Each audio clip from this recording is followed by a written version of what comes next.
Assalamualaikum warahmatullahi wabarakatuh. Halo pemirsa KK Media. Program Mimbar Akademik kembali hadir menemani Anda bersama saya Silvi Nuriana. Dan pada kesempatan kali ini kita akan membahas mengenai tantangan dan peluang di era digital. Dan seperti yang kita ketahui bersama bahwasanya di era digital merupakan suatu masa yang sudah mengalami perkembangan dalam segala aspek. Dan tentunya hal ini pasti ada peluang dan tantangan tersendiri. Dan pada kesempatan kali ini kita akan membahas secara tuntas bersama narasumber yang sangat luar biasa yang sudah hadir di samping saya. Ada Bu Nilna Fauza. Langsung saja kita sapa. Halo, Assalamualaikum Ibu. Waalaikumsalam warahmatullahi wabarakatuh. Baik, Mbak Silvi. Iya, kabar sehat ya Ibu? Alhamdulillah sehat. Mbak Silvi gimana? Alhamdulillah selalu sehat dan semoga senantiasa sehat ya Ibu. Alhamdulillah. Alhamdulillah, iya. Baik, boleh disapa pemirsa yang ada di rumah Ibu. Halo pemirsa KK TV yang berbahagia dimanapun Anda berada. Ya, baik Bu Nilna ini merupakan salah satu aktivis pendidikan atau aktivis di dalam prodi apa Bu? Manajemen Bisnis Syariah. Ya, MBS ya yang bisa kita panggil dengan MBS seperti Betul, itu. MBS. Baik, kalau berbicara mengenai era digitalisasi yang seperti saya spoiler tadi ya Ibu ya. Menurut Bu Nilna tadi, bagaimana sih menurut pendapat Bu Nilna mengenai tantangan dan peluang di era digitalisasi saat ini gitu? Iya Mbak Silvi. Tak bisa dipungkiri ya, saat ini mau nggak mau, suka nggak suka, kita ini hidup di era digital. Betul. Era digital ini sesungguhnya bukan suatu opsi atau pilihan ya, sehingga dia merupakan suatu konsekuensi atau sebuah keniscayaan. Teknologi akan terus selalu berkembang ya Mbak ya, berkembang mengikuti arus perkembangan zaman. Tentu kita tidak bisa bilang stop teknologi, nggak usah berinovasi, kan kita nggak mungkin seperti itu ya Mbak Silvi. Iya. Sehingga mau nggak ada pilihan lain kecuali kita ya mengikuti arus gitu ya, menguasai dan mengendalikan teknologi dengan sebaik-baiknya. Namun di era digital ini tentunya banyak sekali perubahan, tidak hanya memberikan dampak positif tapi juga dampak negatif. Ya, tadi memberikan peluang dan tantangan itu. Yang peluang ya kita maksimalkan dengan sebaik-baiknya, kalau yang tantangan ya kita cari cara pencegahannya. Begitu Mbak Silvi. Oke, berarti ya hidup kita itu dinamis ya esensinya Ibu. Betul, ya. Betul, dinamis mengikuti perkembangan zaman. Nggak mungkin ya kita menolak perkembangan zaman dan kita lari dari itu, kan nggak mungkin. Kita mengikuti tapi juga ada benteng-benteng tersendiri dalam mengikuti arus di era digital itu, Mbak Silvi. Berarti intinya kan kita boleh mengikuti arus, tapi kita juga harus mempunyai pedoman seperti itu. Ya. Baik. Dan sangat luar biasa pembahasan kita di segmen 1 kali ini, Ibu. Dan pastinya segmen-segmen berikutnya pasti akan seru. Dan jangan kemana-mana pemirsa, tetap di Mimbar Akademik di KK Media. Baik pemirsa, masih di program Mimbar Akademik dan tadi sudah kita bahas ya mengenai peluang dan tantangan di era digitalisasi. Dan pada segmen kali ini kita akan menyelam lebih luas lagi bersama narasumber kita yang sangat luar biasa ya. Ada Ibu Nilna Fauza ya, tadi sudah dipaparkan mengenai tantangan dan peluang. Nah, kalau berbicara mengenai era digitalisasi Bu, nah kalau menurut Bu Nilna seperti apa sih era digitalisasi gitu? Era digital ya, era digital itu ada kaitannya dengan revolusi industri 4.0 sebenarnya ya. Nah, kita saat ini kan sedang ada di era revolusi industri 4.0 di mana ditandai ada beberapa hal gitu ya.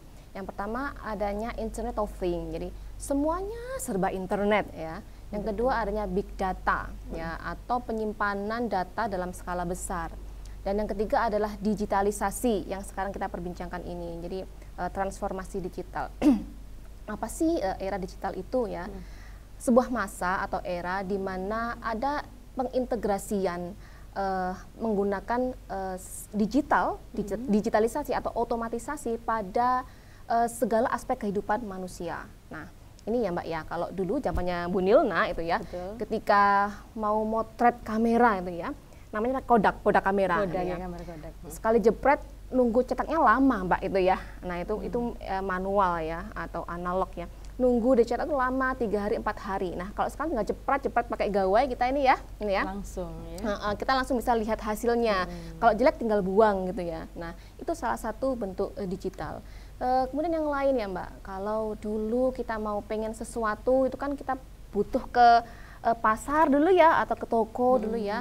Nah sekarang dengan pakai gawai kita ini Mbak nih, tinggal klik dengan digital, kita langsung bisa nyari-nyari memenuhi keinginan kita menggunakan e-shop gitu ya.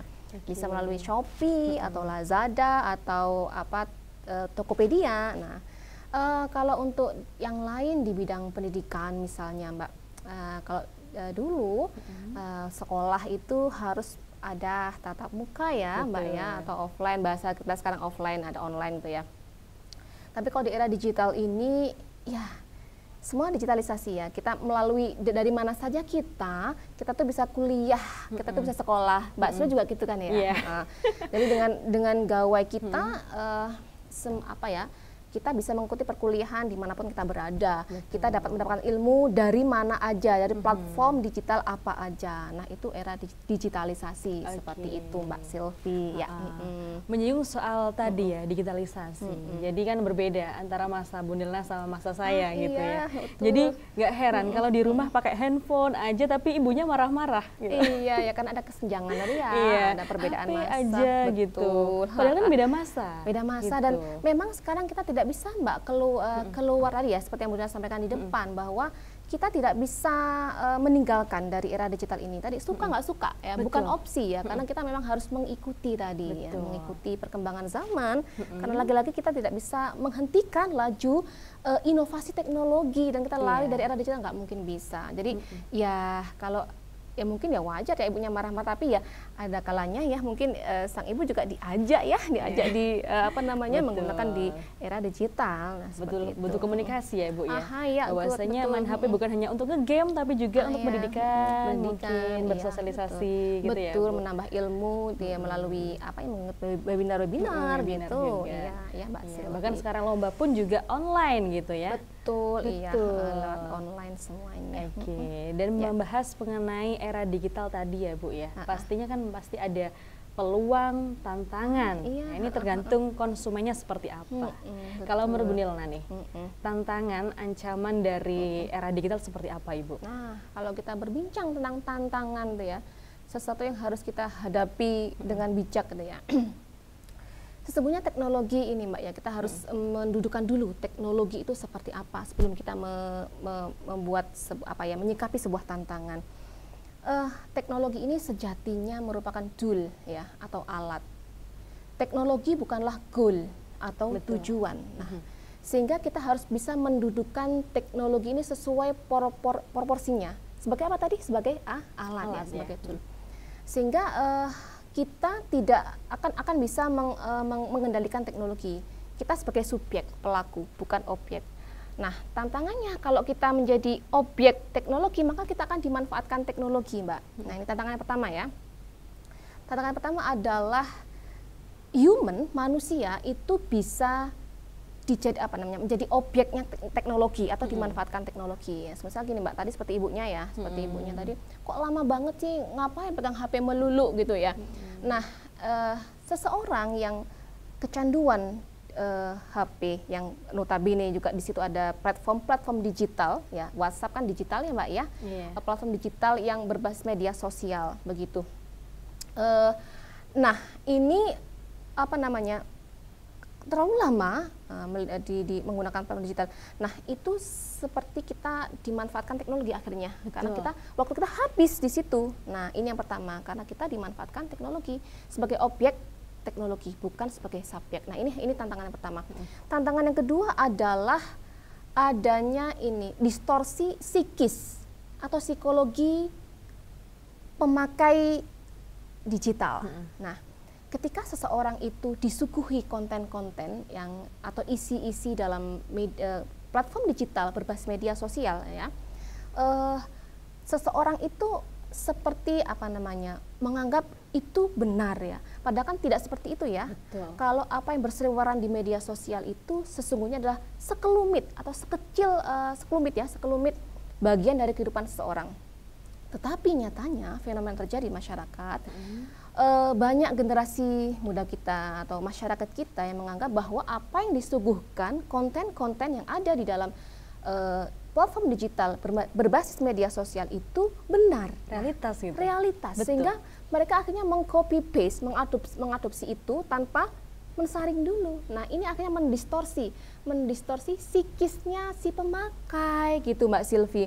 Sehingga dia, waduh, yang itu bagus tuh, aku harus ikut yang itu. Nah, ini jadi psikologinya terdistorsi. Tantangan yang kedua. Nah, tantangan yang ketiga ini, Mbak, karena tadi semua berbasis digital ya, sekolah digital, kemudian bimbingan skripsi by digital juga dengan platform digital WhatsApp ya, WhatsApp, media sosial WhatsApp, kemudian kuliah juga pakai platform digital e-learning. Nah, ada sesuatu yang terkikis di situ, Mbak Silvi. Ya, apa itu? Ibu? Interaksi sosial secara nyata, realita. Komunikasi secara langsung. Ya? Yes, karena kurangnya bertatap muka seperti ini, Mbak Bu Nila dengan Mbak Silvi ini ya. Akhirnya ini mendegradasi unggah-ungguh, apa itu unggah-ungguh ya? Sopan santun, tata krama, sungkan kepada dosen itu menjadi berkurang, Mbak Silvi. Bu Nila sangat merasakan sendiri ini ya. Bagaimana tiba-tiba malam-malam di chat mahasiswa gitu ya, mahasiswi ya, dua ya, gak ada mahasiswa ya. Itu malam-malam. Nah, itu saking minimnya interaksi sosial secara nyata, terlalu banyak interaksi sosial di dalam media digital sehingga mengikis moralitas tadi unggah-ungguh. Karena sekat antara guru dengan murid, dosen dengan mahasiswa hanya dibatasi ponsel. Saya gampang sekali chat. Padahal itu kurang not cute gitu, nggak bagus ketika itu disampaikan misalnya malam-malam tengah itu kan nggak bagus ya, Mbak ya. Betul. Atau bahasanya yang kadang kurang sopan, itu juga itu terjadi. Nah, itu ada 3 tantangan tadi ya, Mbak Silvi. Dan yang menjadi sorotan saya, Ibu, yang distorsi psikologis tadi. Ya, bahwasanya sekarang kan teman-teman mungkin sangat familiar dan istilah insecure ya. Sekarang di TikTok semuanya berada kan diisi dengan konten-konten artis yang cantik, yang ganteng gitu. Akhirnya kita sebagai kaum yang biasa aja itu langsung insecure gitu, Ibu ya. Jadi sangat berdampak sekali. Ya itu tadi mendistorsi psikisnya si pemakai karena menganggap ya apa yang ada di dunia maya, suguhan di dunia maya itu sesuatu yang sempurna, padahal kan hanya sekelumitnya ya, Mbak. Betul. Gak usah insecure ya. Padahal realitas media dan realitas sosial tuh beda banget betul. Gitu. Jadi apalagi yang ketiga tadi unggah-ungguh atau moralnya juga mulai berkurang, Ibu. Apalagi sekarang ya, teman-teman anak SD itu sudah pakai gadget, Ibu. Ya, otomatis juga mempengaruhi sopan santunnya kepada orang dewasa. Iya, betul sekali, Mbak Silvi. Dan boleh saya menambahkan nih, Bu ya. Kalau di era digitalisasi seperti sekarang itu pasti maraknya kayak berita-berita hoax. Iya. Ibu itu ya. Betul sekali, hoax ya. Apalagi mendekati pemilu tuh. Ini pasti ada pancingan dari lawan gitu. Iya, berita hoax di mana-mana. Selain di dunia politik pasti ada mungkin di sosial budaya dan lain sebagainya ya, Ibu ya. Iya.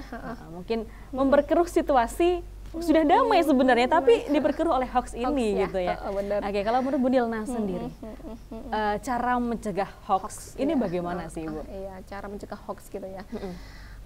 Hoax, kemudian penipuan, bagaimana cara kita mengantisipasinya? Betul.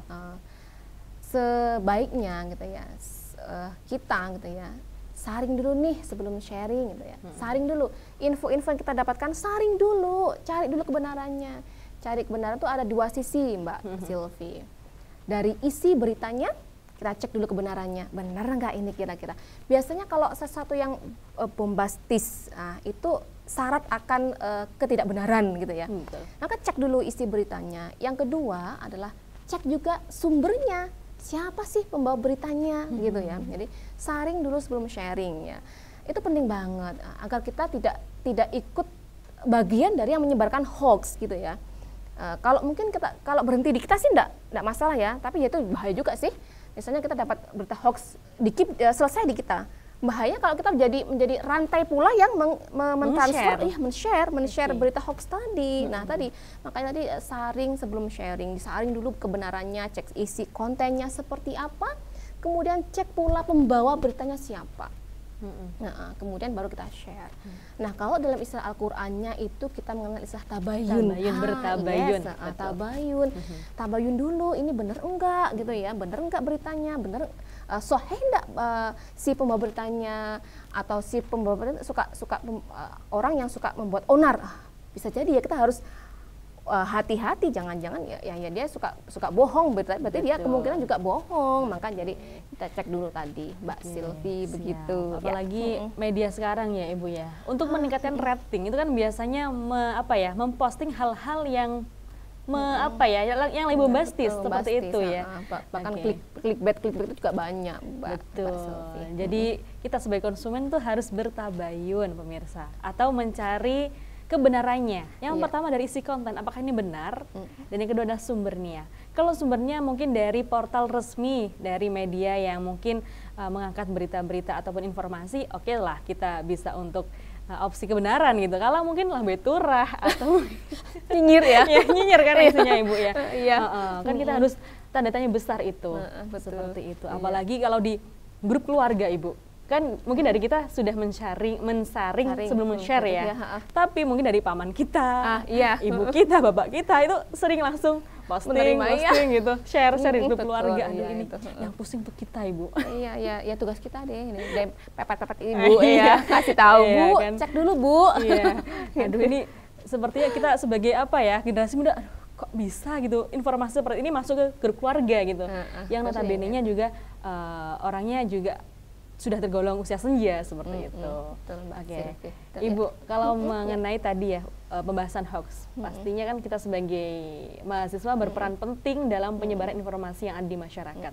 Nah, ini kalau boleh di-share ke pemirsa yang ada di rumah, bagaimana sih peran kita sebagai mahasiswa untuk men-sharing ya dan menyaring informasi di masyarakat? Ya. Peran mahasiswa untuk mensaring dulu ya, mensaring sebelum men-sharingnya ya. Bagaimana mahasiswa ini mampu ya, kalau tadi ya Mbak Silvi sebagai seorang anak ya, seorang anak plus mahasiswa nih Mbak Silvi, maka Mbak Silvi berperan nih mengedukasi keluarganya, bagaimana sih good news, berita yang bagus itu, berita yang berkualitas, berita yang benar itu bagaimana, isinya seperti apa. Nah, ini Mbak Silvi sebagai seorang mahasiswa plus ya sebagai seorang anak ya tadi mengedukasi keluarga lah dalam lingkup kecil. Bagaimana Bu, saring dulu Bu ininya, cek dulu Bu. Nah, baru di-share. Nah, seperti itu Mbak. Jadi mendampingi, mengedukasi masyarakat, paling tidak lingkup kecilnya dulu lah. Di keluarga dulu. Betul. Kemudian ke temen gitu ya, nah gitu bisa. Oke, berarti kan kita berperan ya pemirsa terhadap keluarga kita. Betul, kalau ada apa-apa mungkin kita ingatkan seperti itu. Edukasi ya. Kalau dari Bu Nelna sendiri, pernah nggak sih kayak mendapatkan berita hoax, kemudian ini mah berita hoax ya, harus kita hentikan di sini nih gitu? Pernah, iyalah ya. Pernah, ini saya ingat ya. Ada kok aplikasi untuk ngecek berita tuh ada. Ada ya Bu ya? Iya, ada. Namanya cek Hawker ya, cek Hawker kalau nggak salah. Iya. Dan ini di Jombang itu ya ada sebuah lembaga ya, Mavindo namanya, yang ini bergerak ya, Mavindo yang bukan Perindo ya. Perindo ini partai politik ya. Nanti kita bukan endorse Ibu ya. aduh yang politik ya.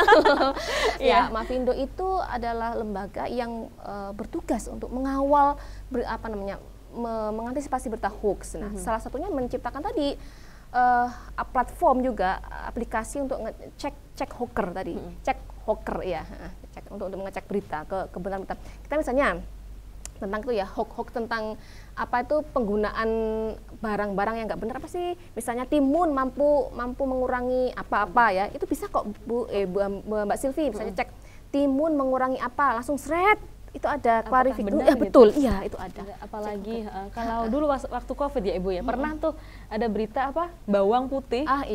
Bawang putih menjadi obat mujarab untuk penangkal Covid gitu. Ternyata itu adalah hoax ya. Banyak banget ya. Ternyata seperti itu ya teman-teman. Baik, Mavindo itu itu bergeraknya di bidang itu ya, media dia hoax gitu.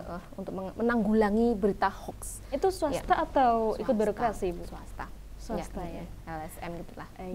Mungkin bisa untuk jadi referensi untuk kita mengecek hoax teman-teman. Soalnya di era seperti ini sangatlah mudah ya, apalagi di gempuran era COVID-19 lalu gitu. Betul. Segala macam obat-obat langsung untuk iklan-iklan ini mencegah COVID bisa banget gitu. Padahal kan minyak kayu putih bisa ya.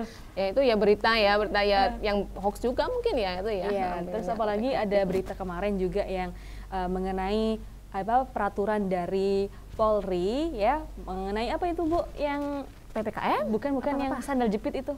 Oh iya, penggunaan sandal jepit yang tidak boleh itu sudah disahkan atau belum ya itu, Ibu? Itu dia spoilernya. Cek dulu berarti ya. Betul ya, harus kita cek dulu gitu kan. Banyak masyarakat yang sudah terpancing ya, Ibu ya. Ini gimana sih polisi kok menetapkan kebijakan seperti ini? Nah, kita cek dulu nih pemirsa, apakah ini merupakan sudah didok atau belum? Betul banget, atau masih jadi opsi? Perlu kita wacana ya. Betul, baru perlu kita klarifikasi untuk informasinya. Oke, Bu Dilna. Pembahasan yang sangat luar biasa dan menarik pemirsa pada segmen kali ini, dan kita akan lanjutkan di segmen berikutnya hanya di program Mimbar Akademik di Kakak Media. Pemirsa, masih di program Mimbar Akademik dan masih juga bersama narasumber hebat kita pada hari ini, ada Bu Nilna Fauza. Ya, tadi sudah kita singgung Ibu ya mengenai tantangan di era digitalisasi.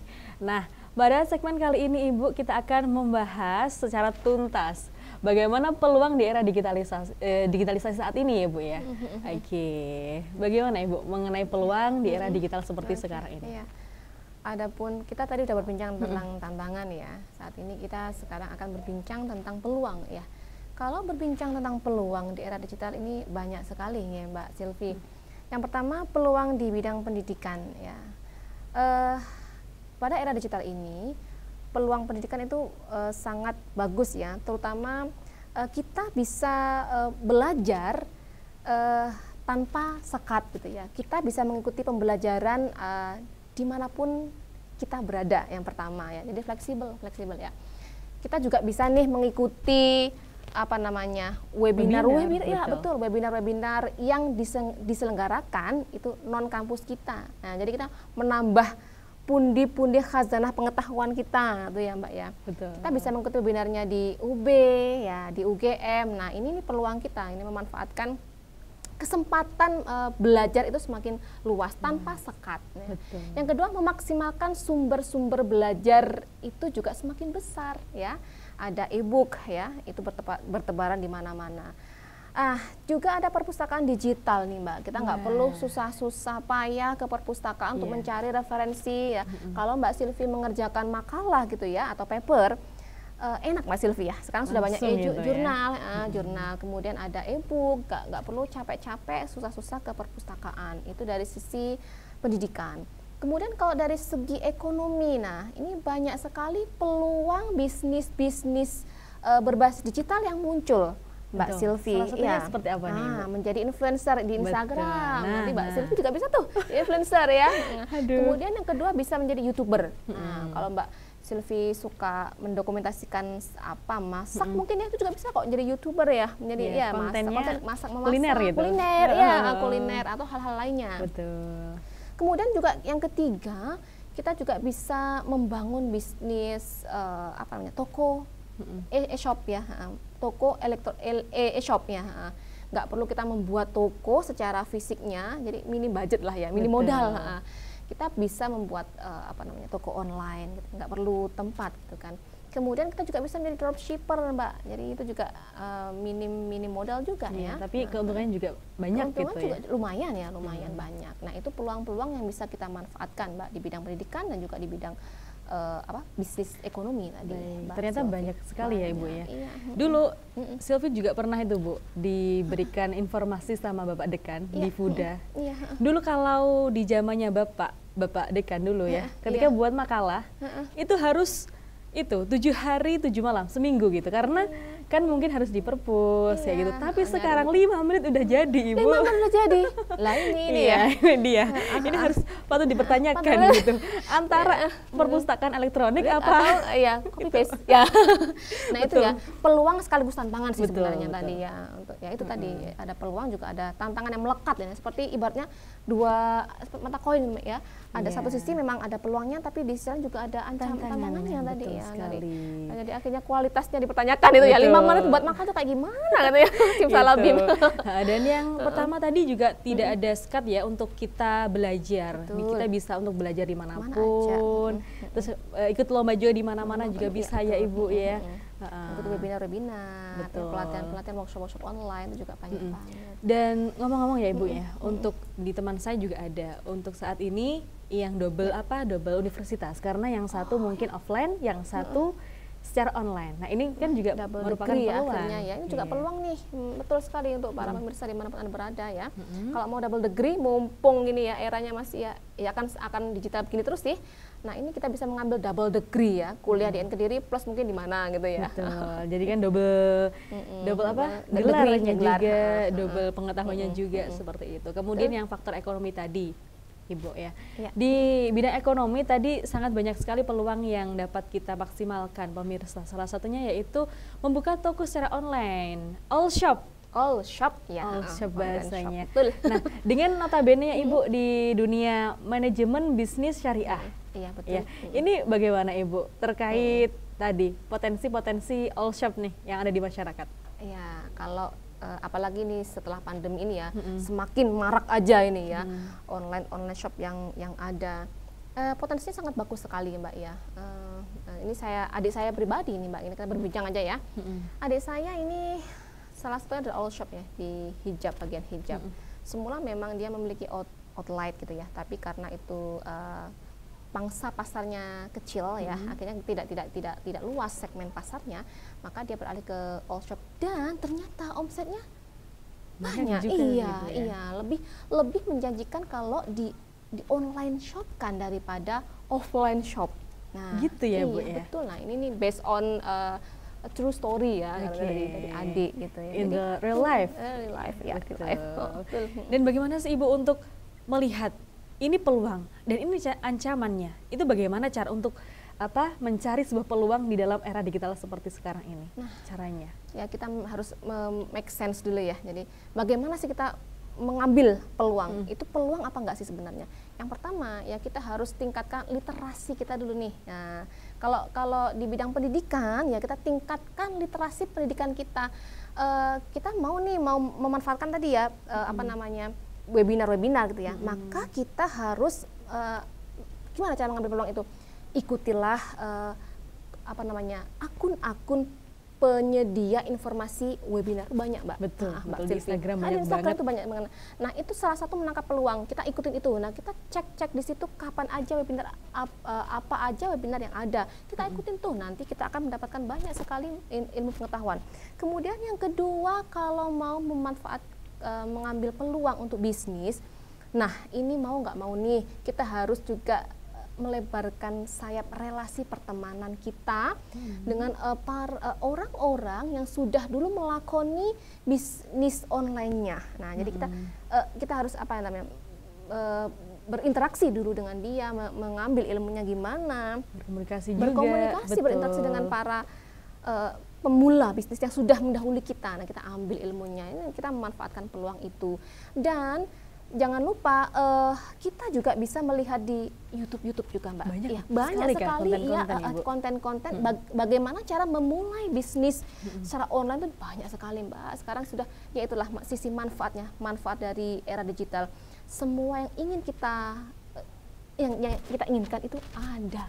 Tinggal search, cari, ambil yang baik, buang yang buruk gitu aja Betul Mbak sekali. Silvi. Yang pertama harus literasinya harus bagus, kemudian mindset kita juga harus progresif ya Ibu ya. Iya. Oke, dan dengan meningkatkan literasi kita, konten-konten yang positif, maka kita juga ikut positif gitu. Iya. Betul, apalagi nanti dikolaborasikan dengan teman-teman yang memiliki usaha komunikasi yang juga positif, maka akan menjadi sebuah peluang yang sangat luar biasa di era digitalisasi seperti sekarang ini. Oke Bu, nanti kita akan lanjutkan lagi ya Bu di segmen berikutnya, tetap di program Mimbar Akademik. Pemirsa, masih di program Mimbar Akademik. Tadi sudah kita bahas bersama Ibu Nilna ya mengenai peluang dan tantangan di era digital, seperti itu ya Ibu. Betul. Dan untuk segmen kali ini kita akan mendengarkan bersama pesan-pesan dan harapan dari Bu Nilna kepada pemirsa KK Media yang ada di rumah mengenai tantangan dan juga peluang di era digitalisasi saat ini. Baik, pemirsa KK Media yang berbahagia dimanapun Anda berada, saat ini kita hidup di era digital, sehingga kita harus menyesuaikan diri dengan apa yang tersaji di hadapan kita. Tentunya mari kita memanfaatkan teknologi dengan sebaik-baiknya dan sebijaksana mungkin. Ingat, jangan sampai kita menjadi objek pemanfaatan teknologi, tapi kitalah menjadi subjek untuk memanfaatkan teknologi untuk kehidupan kita lebih baik lagi. Saya rasa itu Mbak Silvi. Masya Allah, luar biasa sekali ya pemirsa. Ternyata di era digitalisasi adalah suatu hal yang tidak bisa kita hindari ya Ibu ya.